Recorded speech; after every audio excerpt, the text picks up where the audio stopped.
Amén. En el nombre del Padre, del Hijo y del Espíritu Santo. Amén. La vida fluirá para todos. La ciudad tendrá 18.000 codos, 9.400 metros en derredor. Y el nombre de la ciudad desde ese día será El Señor está allí.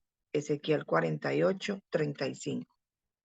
Lo mejor está por venir. Los israelitas llevaban 6 décadas en el exilio cuando Ciro de Persia llegó al poder en el siglo VI a.C. Poco después, el rey permitió que algunos de los cautivos israelitas regresaran a su anterior hogar. Con gran esperanza y anticipación, Esdras y Nehemías viajaron de regreso y dirigieron al pueblo en la reconstrucción del templo y los muros de Jerusalén. El número de exiliados que regresaron era reducido y tuvieron que hacer frente a una importante oposición.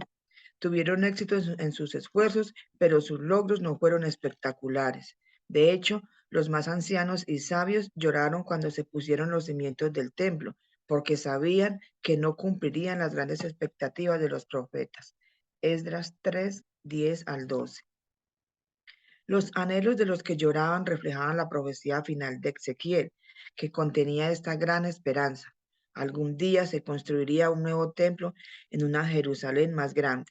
Sería más magnífico de lo que había sido el primer templo y Dios presidiría en la inmensa estructura, de la que fluiría un río que daría vida eterna al mundo. Ezequiel 40:48.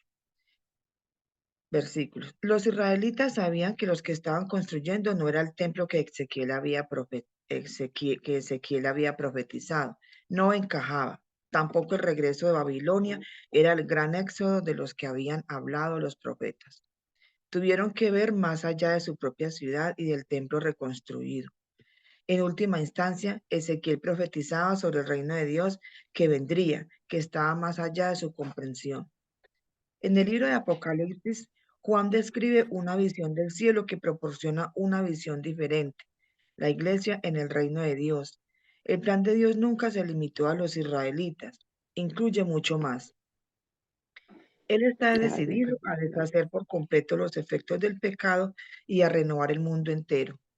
Una vez más, la humanidad sabrá lo que significa vivir continuamente en su presencia, en la ciudad llamada El Señor está allí.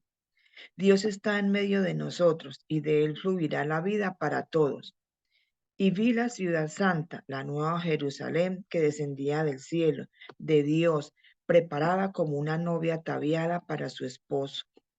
No vi en ella templo alguno, porque su templo es el Señor, el Dios Todopoderoso y el Cordero. La ciudad no tiene necesidad de sol ni de luna que la iluminen, porque la gloria de Dios la ilumina y el Cordero es su lumbrera. Apocalipsis 21:2, 22:23. Como los israelitas antes de nosotros, vivimos mirando hacia adelante, nos inclinamos hacia el futuro en espera del regreso del Rey y la culminación de su salvación. Nos uniremos a Jesús en su reino y experimentaremos el gozo que supone estar con Él. Él, eh, no te conformes con lo que te ofrece esta vida, ni te desesperes por las decepciones del aquí y ahora. Nuestros mejores días están por venir en la ciudad de Dios. Ezequiel 47:1-12. Amén. Amén. Buenos días para todos. Devocional de hoy lleva por título La vida fluirá para todos. Y es muy interesante este tema. La verdad, les confieso, es uno de los temas que más el Señor hoy me llevó a meditar, a pensar bastante en esto. Cuando terminé de prepararlo, me, me dio la oportunidad el Señor de meditar mucho, mucho más que de pronto en otros momentos, porque es una realidad, Señor, es una realidad que muchas veces, o en pocas ocasiones más bien, nosotros meditamos en eso, meditamos en su palabra, meditamos en las promesas suyas, en lo que Él es para nosotros. Y lo tenemos de pronto en la mente, pero a veces vivirlo es muy difícil. Todos nosotros tenemos, me imagino, cada uno de nosotros tiene una Biblia en la cual nosotros consideramos esa Biblia o nuestras Biblias, consideramos que ahí encontramos la palabra de Dios, ¿cierto? Y encontramos eh, que son relatos fascinantes, extraordinarios de lo que es nuestro maravilloso Dios, de cómo Dios se ha mostrado para nosotros, para toda la humanidad. Pero también lo que nos ha mostrado la Biblia o lo que nos han mostrado las Escrituras es la manera como vivieron y cómo fueron nuestros antepasados, todos los que vivieron antes de nosotros y toda la historia de la redención. Pero dentro de esa historia se cuenta lo extraordinario y maravilloso que fue Dios en esos momentos, pero también se muestra la realidad de cómo vivieron los hombres, especialmente el pueblo de Israel, ese pueblo que fue escogido por Dios. Y en el relato del Antiguo Testamento, que todos nosotros tenemos en nuestras Biblias, acerca de todo lo que vivió el pueblo de Israel, consideremos varias cosas importantes de este pueblo, especialmente. Como les digo, la Biblia nos muestra lo extraordinario que es Dios, pero la Biblia también nos enseña y nos habla. ¿Hay algún ruido ahí?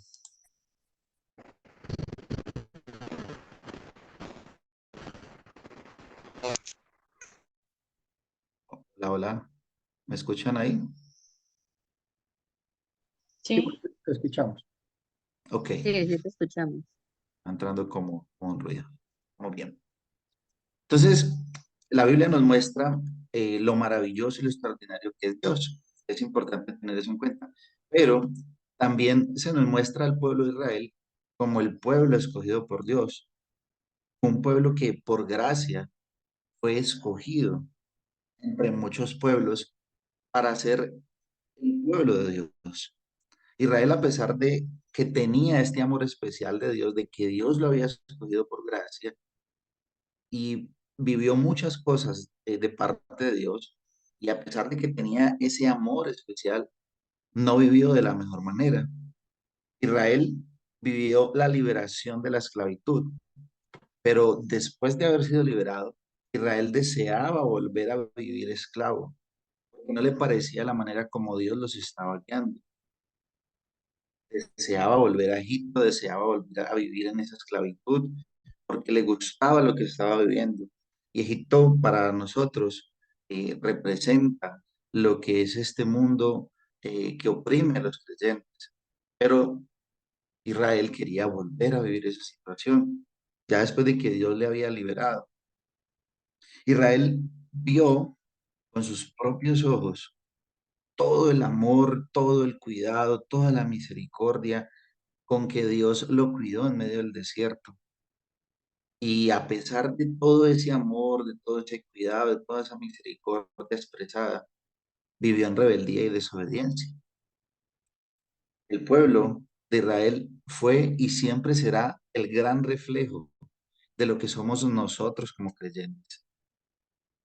Nunca nosotros vamos a poder decir que nosotros somos o que seríamos mejor que ellos. Que nosotros, si hubiéramos estado en ese momento, lo hubiéramos hecho mucho mejor que ellos. A veces esa puede ser nuestra posición en nuestras conciencias equivocadas, en las cuales decimos, uy, pero qué rebeldes fueron, cómo se fueron a hacer un becerro de oro, cómo fueron a hacer una cosa, cómo fueron a despreciar a Dios, cómo Dios les estaba dando maná y aún así se quejaban contra Dios. Ese pueblo, el pueblo de Israel, es un pueblo que nos describe y nos identifica a nosotros. Más, el Señor dice que nosotros somos el Israel escogido de Dios, no solo el israelita, sino que somos el Israel que Dios ha escogido. Y por eso nos representa muy bien cuando nosotros leemos la historia del pueblo de Israel, cómo vivió, todo lo que hizo, sus comportamientos. Es como si nos estuviéramos dando una radiografía de nosotros mismos. Pero a pesar de todo lo malo que fue el pueblo de Israel, Dios había escogido este pueblo por gracia, no porque tuviera algo especial, no porque este pueblo hubiera hecho algo mejor que otro. No, lo escogió, lo amó, quiso estar con él, pero le dio una promesa, estaría con ellos para siempre, con aquellos que había escogido. Y esa promesa se mantiene hasta hoy y se mantendrá eternamente, porque el que dio la promesa fue Dios. Él dijo que estaría con sus escogidos, con su pueblo, estaría con ellos todos los días hasta el fin del mundo. Pero nosotros, como decimos, somos ese espejo de Israel. Y más que ese espejo, somos ese Israel escogido por Dios, por gracia, no por algo que nosotros hayamos hecho. Que el Señor nos escogió cuando estábamos muertos en nuestros delitos y pecados por el puro afecto de su voluntad, por su mera gracia, no porque alguno de nosotros haya hecho algo mejor que otros o sea mejor que otra persona en ninguna manera, pero Dios plació escogernos por gracia. Y así fue con el pueblo de Israel. Y una de las maneras en que Dios le mostró al pueblo de Israel que estaría con ellos era que su presencia estaría en el tabernáculo y más adelante en el templo. Templo o el tabernáculo representaba para ellos que Dios estaba con ellos. Cuando Dios le dijo que construyan un tabernáculo, era para decirles, yo estaré con ustedes, habitando con ustedes. Y el Señor habitaba en el lugar santísimo. Más adelante en el templo representaba que Dios estaría con ellos. Entonces, el templo era algo muy importante para el pueblo de Israel, porque representaba que Dios estaba con ellos. Por eso, siempre uno de los grandes retos y de los grandes desafíos que tuvo el pueblo cada vez que era sometido por sus enemigos era la reconstrucción del templo, porque representaba la presencia de Dios. Y sus enemigos sabían esto, por eso destruían sus templos.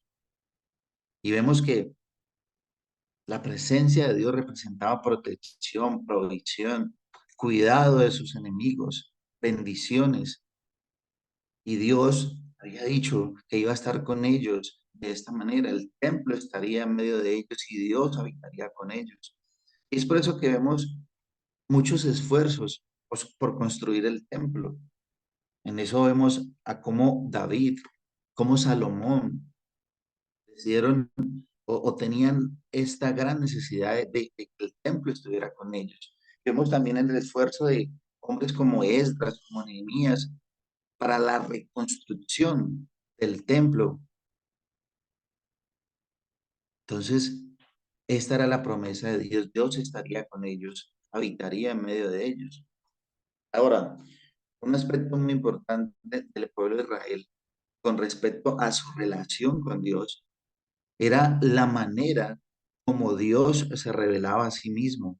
Y Dios se revelaba a sí mismo y podía ser conocido a través de lo que se llamaba los nombres de Dios. Y la frase los nombres de Dios se refiere es a las denominaciones y a los títulos a través de los cuales Dios se revela a sí mismo en su relación con las personas en el Antiguo Testamento. Y los nombres de Dios se empezaron a dar a conocer en la Biblia cuando el Señor se reveló a sí mismo a Israel. Y son muchos los nombres con los que la Escritura, la misma Biblia, muestra a Dios como se revelaba. Algunos de ellos, el Elión significa Dios altísimo, el Shaddai, el Dios todopoderoso, omnipotente, el Olán, el Dios eterno, Elohim. Otros nombres también, Yahweh Jireh, Jehová proveerá, Yahweh Nisi, Jehová mi bandera, Yahweh Shalom, Jehová es paz, Yahweh Rafa, Jehová sana, Yahweh Sabaoth, Jehová de los ejércitos, el Adonai, el Señor, el dueño, el amo, el juez, Kadosh Israel, el santo de Israel.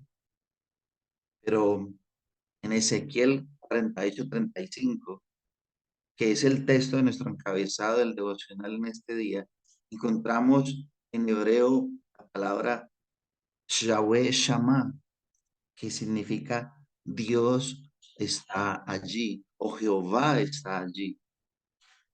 En una manera más sencilla, Jehová Sama, que significa el Señor está allí. Y es una palabra que es preciosa. El Señor está allí, Jehová Sama. Los capítulos 10 y 43 del mismo libro de Ezequiel se relacionan mucho con este tema de la presencia de Dios en el templo, de la presencia que habitaría con ellos, que estaría con ellos. La definición de Jehová Sama es, es un nombre que encontramos en los pasajes, en muchos pasajes en el libro de Ezequiel, y significa literal la presencia de Dios.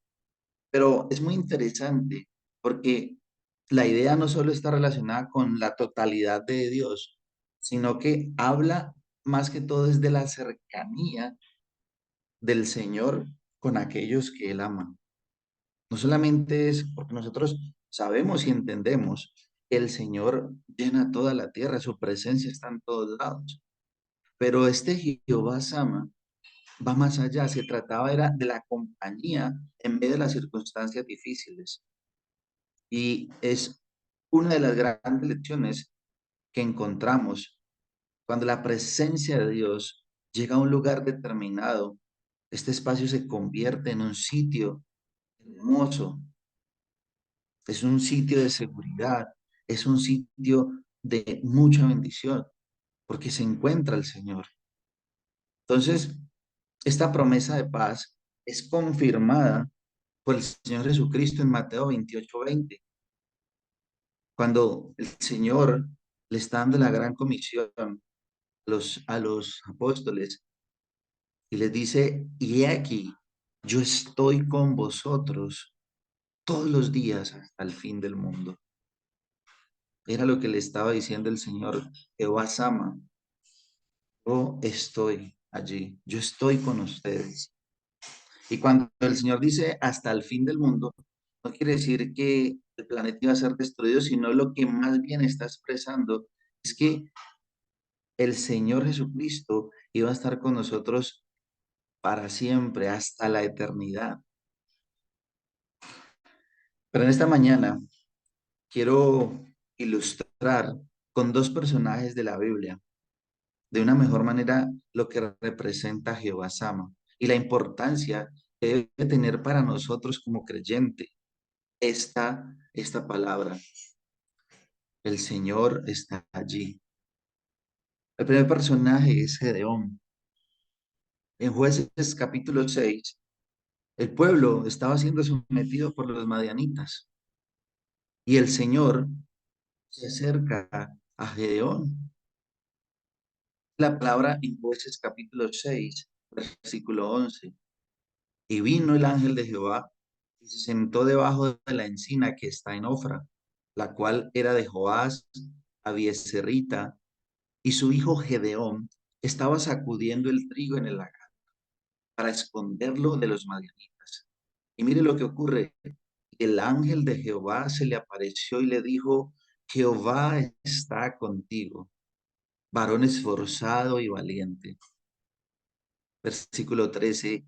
Y Gedeón le respondió, ah, Señor mío, si Jehová está con nosotros, ¿por qué nos ha sobrevenido todo esto? ¿Y dónde están todas sus maravillas que nuestros padres nos han contado, diciendo, nos sacó Jehová de Egipto? Y ahora Jehová nos ha desamparado y nos ha entregado en mano de los madianitas. Y mirándole Jehová le dijo, ve con esta fuerza y salvarás a Israel de la mano de los madianitas. ¿No te envío yo? Entonces le respondió, ah, Señor mío, ¿con qué salvaré yo a Israel? He aquí que mi familia es pobre en Manasés y yo el menor en la casa de mi padre. Jehová le dijo, ciertamente yo estaré contigo y derrotarás a los madianitas como a un solo hombre. Es interesante, el versículo 12 de este texto dice que el ángel de Jehová le apareció y le dijo, Jehová está contigo, varón esforzado y valiente. La representación del ángel de Jehová en el Antiguo Testamento es lo que los teólogos llaman una teofanía, una aparición del Señor Jesucristo en el Antiguo Testamento. Y era el mismo Señor Jesucristo que le estaba diciendo a Gedeón, Jehová Sama, le estaba diciendo, el Señor está contigo. Es el mismo, es la palabra del mismo Señor Jesús, siendo a Gedeón, el Señor está contigo. El Señor está contigo. Y esto es una afirmación que nosotros no podemos poner en tela de juicio, ni dudar, ni cuestionar, sino que es una afirmación que debe ser creída, que debe ser confiada, que debe ser apropiada de ella para nosotros poder vivirla. Pero entonces, ¿cuál es la actitud que nosotros tenemos en medio de los problemas de nuestra vida? Jehová estaba viviendo una situación muy difícil. Perdón, Gedeón está viviendo una situación muy difícil. Los madianitas los estaban azotando, les estaban dando durísimo, querían acabar con todos ellos. Y Gedeón lo que estaba tratando de hacer era esconder lo poco que tenía, estaba viendo una situación muy difícil, una situación, un problema muy grande. Pero ¿cómo es también nuestra actitud en medio de los problemas? ¿Cómo es nuestra actitud en medio de la pérdida de un ser querido, de un padre, de un hijo, de un esposo? ¿Cómo es nuestra actitud en medio del abandono o el engaño de un cónyuge? ¿Cómo es nuestra actitud en el despido injusto de un trabajo y en los sinfines de problemas que ocurren en nuestra vida? Y la situación que estaba viviendo Gedeón en ese momento es una situación muy difícil. Quizás nosotros también pasemos o estemos pasando en ese momento por una situación muy difícil, un gran problema.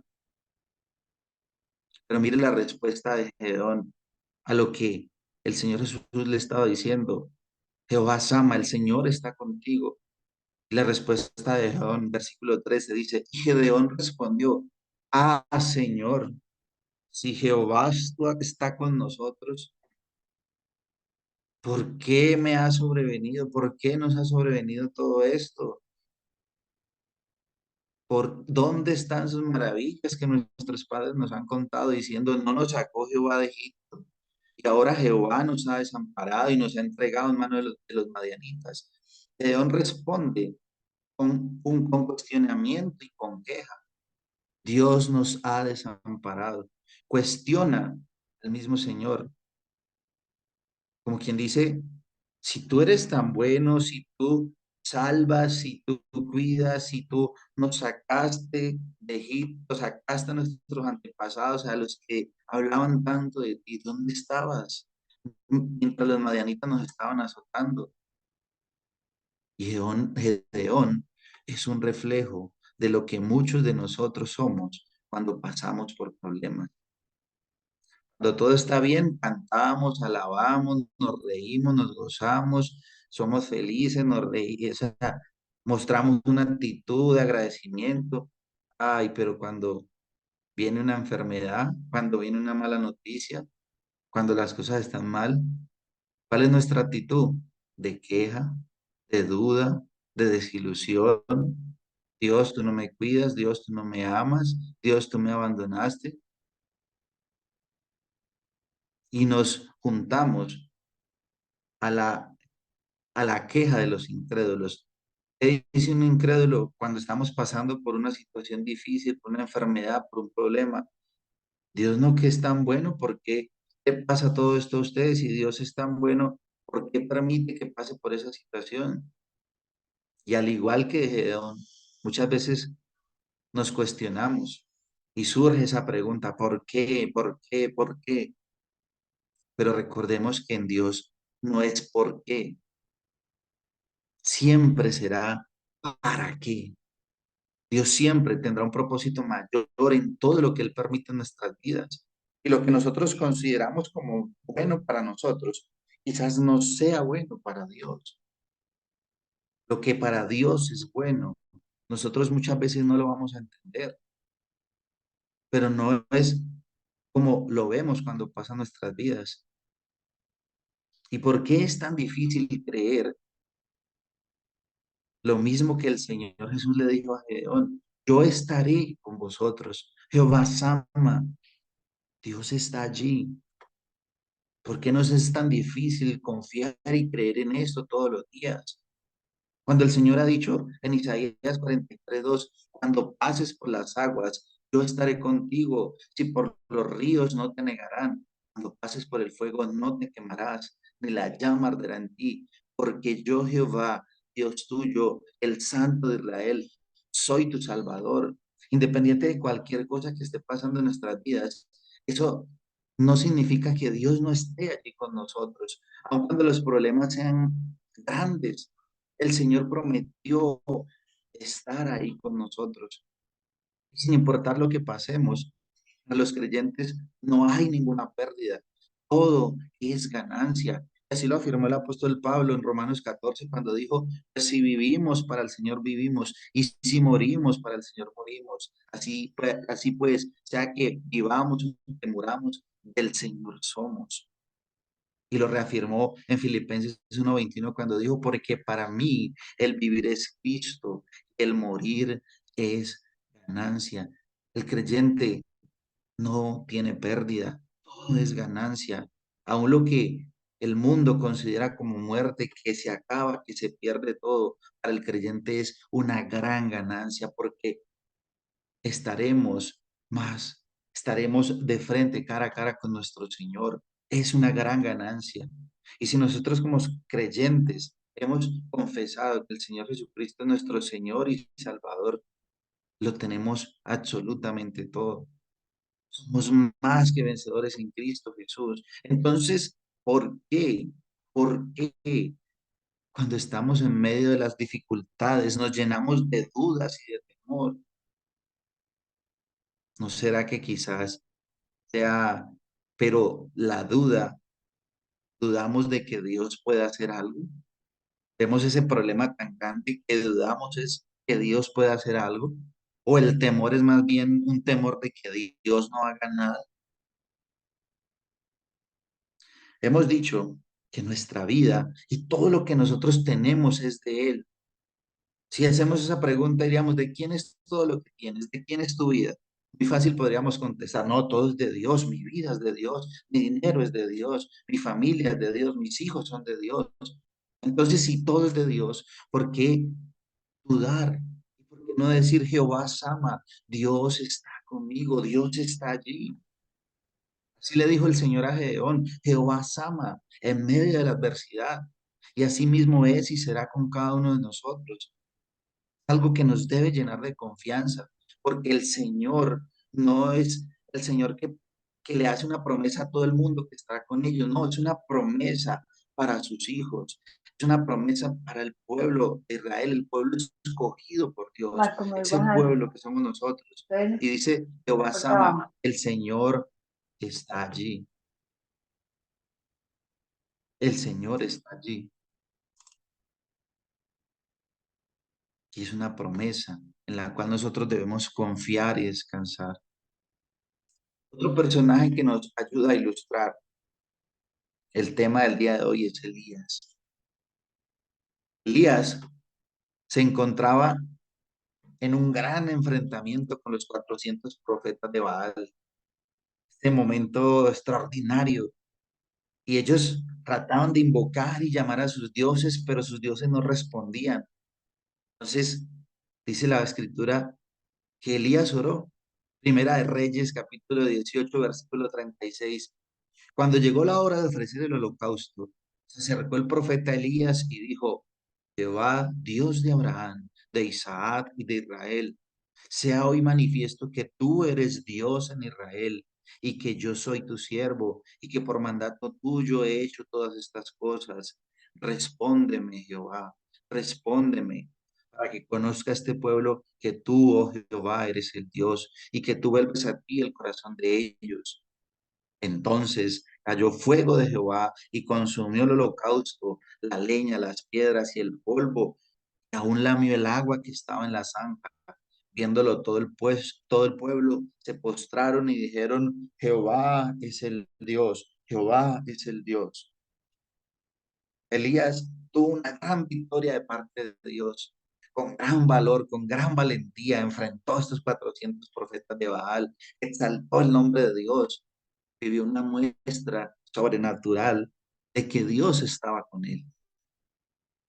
Ay, pero tan solo horas después, recibe la amenaza de una mujer llamada Jezabel. Primera de Reyes 19:2 dice, entonces envió Jezabel a Elías un mensajero. Le envió un mensajero diciendo, así me hagan los dioses y aún me añadan, si mañana a estas horas yo no he puesto tu persona como la de uno de ellos. Y miren lo que hizo Elías. Viendo pues el peligro, se levantó y se fue para salvar su vida. Y vino a Berseba, que está en Judá, y dejó allí a su criado. Y él se fue por el desierto a un día de camino, y vino y se sentó debajo de un enebro, y deseando morirse, dijo, basta ya, oh Jehová, quítame la vida, pues no soy mejor que mis padres. Y echándose debajo del enebro se quedó dormido. Jezabel lo amenaza, diciendo que lo iba a matar igual que habían muerto los profetas de Baal. Dice que desea morirse. ¿Qué pasó aquí? ¿Qué pasó? ¿Dónde está el que hace unas horas había orado y el fuego de Jehová había caído? ¿Dónde está la valentía donde se enfrentaba con 400 hombres perversos, malvados? ¿Y qué pasó cuando recibió una mala noticia? ¿Será que Dios lo había dejado solo? ¿Qué pasa con nosotros cuando recibimos malas noticias? ¿Qué pasa con nuestra adoración? ¿Qué pasa? ¿Dios se aleja de nosotros cuando recibimos esas malas noticias? Queremos, como Elías, ¿qué hacemos nosotros? Como Elías, en medio de las amenazas. ¿Qué hacemos nosotros en medio de las deudas, en medio de la depresión, en medio de la desesperación, en medio de ese diagnóstico en contra? Nos sentimos abandonados en medio de las dificultades que vivimos, a tal punto que son tan angustiosas las situaciones que vivimos que, como Elías, no deseamos morirnos, porque seguramente Dios no va a poder con esto, entonces esto es muy fuerte y a Dios le va a quedar muy grande y me desespero y me angustio. Pero, ¿cómo es posible que este hombre que había mostrado una fe extraordinaria, ahora se asusta con la amenaza de una mujer? ¿Cuántos años nosotros llevamos en el cristianismo? Quizás uno, dos, tres, cinco, 10, 15, 20. Y cuando llegan los problemas, seguimos actuando de la misma manera, dudando de Jehová Sama, dudando que el Señor está allí. El Señor no dijo que iba a quitar los problemas. Él dijo, en el mundo tendremos aflicciones, pero confíen, yo he vencido al mundo. Versículo 5 dice, y echándose debajo del enebro, se quedó dormido. Y aquí la respuesta de Jehová Sama. Y aquí luego un ángel le tocó y le dijo, levántate, come. Entonces él miró y he aquí a su cabecera una torta cocida sobre ascuas y una vasija de agua, y comió y bebió y volvió a dormirse. Y volviendo el ángel de Jehová la segunda vez le tocó diciendo, levántate y come, porque largo camino te resta. Se levantó pues y comió y bebió, y fortalecido con aquella comida, caminó 40 días y 40 noches hasta Horeb, el monte de Dios. Esto nos muestra el especial cuidado que Dios tiene. Dios no había abandonado a Elías. En ningún momento se había alejado de él. Y él conoce lo que nos hace falta. Él conoce de qué cosas tenemos necesidades. Ese es Jehová Sama, Jehová está allí. En ese momento la necesidad de Elías era una necesidad física y mire, y el mismo Señor dice, le coció una torta y le dejó una vasija con agua. El mismo Señor sabe las necesidades que tenemos. no para complacer nuestros caprichos. El Señor no está para eso, pero Él sí conoce nuestras necesidades y tiene un especial cuidado de nosotros. ¿Acaso a Dios se le sale de las manos la situación por la cual nosotros pasemos, por la enfermedad por la cual pasemos? Si esa enfermedad Dios mismo la utiliza para llevarnos a Él, para su gloria. Todo problema, toda necesidad, toda angustia lo está usando Dios para acercarnos a Él. El Señor sabía que en ese momento la necesidad de Elías era física y el ángel de Jehová estaba allí. El versículo 9, y allí se metió en una cueva donde pasó la noche. Vino él palabra de Jehová, el cual dijo, ¿qué haces aquí, Elías? Y él respondió, he sentido un vivo celo por Jehová, Dios de los ejércitos, porque los hijos de Israel han dejado tu pacto, han derribado tus altares y han matado a espada a tus profetas, y solo yo he quedado y me buscan para quitarme la vida. Él le dijo, sal fuera y ponte en el monte delante de Jehová. Y he aquí Jehová que pasaba y un grande, poderoso viento que rompía los montes y quebraba las peñas delante de Jehová. Pero Jehová no estaba en el viento.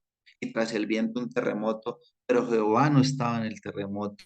Y tras el terremoto un fuego, pero Jehová no estaba en el fuego. Y tras el fuego un silbido apacible y delicado. Y cuando lo oyó Elías, cubrió su rostro con su manto y salió y se puso a la puerta de la cueva.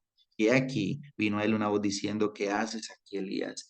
El Señor estaba con Elías, en ese silbo apacible estaba con Elías. Estuvo con Elías cuando se enfrentó con los 400 profetas y estaría con él para siempre. Jehová Sama. Mis hermanos, el Señor es el mismo ayer, hoy y por los siglos. Eternamente será el mismo. Él prometió estar con el pueblo de Israel. Él promete estar con nosotros todos los días hasta el fin del mundo. Eso es una promesa que nos debe llenar en este día de consuelo para nuestras almas. Lo que el libro de Ezequiel, en el texto, el encabezado que leímos, el libro de Ezequiel está apuntando, cuando dice el Señor está allí, Él nos está apuntando a Cristo, a lo que sería a Cristo, que el Señor estaría con nosotros eternamente.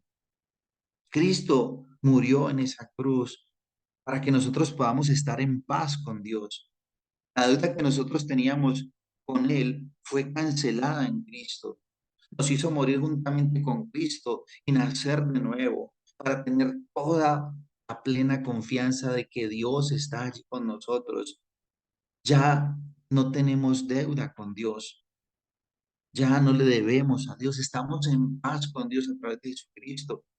Y lo que el Señor Jesucristo hizo, lo hizo para que nosotros recibiéramos esta gran promesa, esta gran esperanza de que el Señor estará con nosotros, de que el Señor está allí, Jehová ama. Dios prometió habitar en medio de nosotros. Nos envió a Emanuel, Dios con nosotros. Así fue el nombre que el ángel le dijo que le debía poner a Jesús. Emanuel, Dios con nosotros, y habitó como el tabernáculo vivo en medio de nosotros. La esperanza del pueblo de Israel era que el tabernáculo o el templo estuviera con ellos, y el Señor Jesucristo habitó en todo su esplendor, como el tabernáculo, como el templo en medio de nosotros. Y cuando descendió, perdón, cuando ascendió al cielo, nos dejó su Espíritu Santo, no nos dejó solos, nos dio su Espíritu Santo para guiarnos cuando no sabemos qué hacer, para enseñarnos cuando no sabemos cómo proceder, para consolarnos cuando estemos en angustia, en tristeza, en desconsuelo. Él nos consuela, Él es nuestro consolador, nos dejó su Espíritu Santo para darnos nuevas fuerzas, para fortalecernos, nos dejó su Espíritu Santo para ayudarnos a perseverar en la fe. Y además nos espera en una gloriosa eternidad junto a Él. Él está hoy y estará por la eternidad. Jehová Sama. No nos conformemos a esta vida, ni nos desesperemos por las decepciones del aquí y de la ahora, porque, mis hermanos, nuestros mejores días están por venir en la ciudad de Dios. Esta vida va a pasar. El problema que estás viviendo ahorita tenlo por seguro que un día ya ni te acordarás de él. Por más grande que sea, por más difícil que te parezca, si permaneces confiado y seguro en que el Señor está contigo y estará para siempre, un día, un día no habrá llanto, no habrá dolor, no habrá tristeza. Mm, mm. Aquí el Señor nos da una gran esperanza ahora en la cual nosotros podemos descansar, podemos vivir confiados en Él, pero tener también una esperanza mayor, que nuestros mejores días están por venir en la ciudad de Dios. Que Cristo sea glorificado en nuestras vidas y que seamos asistidos y fortalecidos en el Señor Jesucristo.